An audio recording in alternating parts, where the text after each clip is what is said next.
and I will go to Parliament and propose that the British people decide our future in Europe through an in-out referendum on Thursday, the 23rd of June.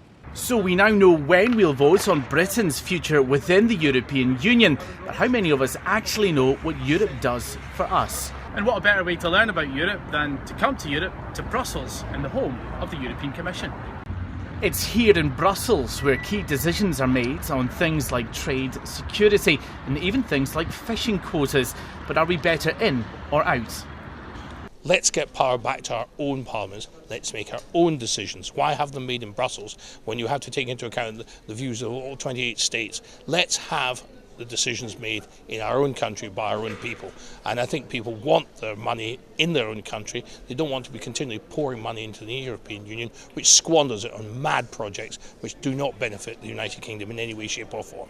The EU has a number of faults with it, of course.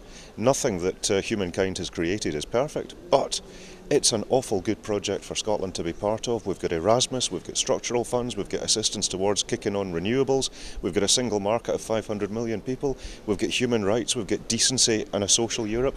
Putting all that at risk because of the internal politics of the Conservative Party is a deeply, deeply selfish thing for the UK government to have brought to the people of Scotland, and I'm confident that the people of Scotland will continue EU membership. I think now there's a real feeling of wanting to get this out of the way, knowing when that date's going to be, like everyone else in the UK, but also a sense of nervousness about the UK and the impact that UK possibly leaving the EU might have on the rest of the European Union. But the feeling wanting to keep Britain in, but not at any price. So we have just 4 months to make up our minds. Today the Prime Minister will try to convince MPs to back him in his plea to remain in the EU. The choice is in your hands, but my recommendation is clear. I believe that Britain will be safer, stronger and better off in a reformed European Union.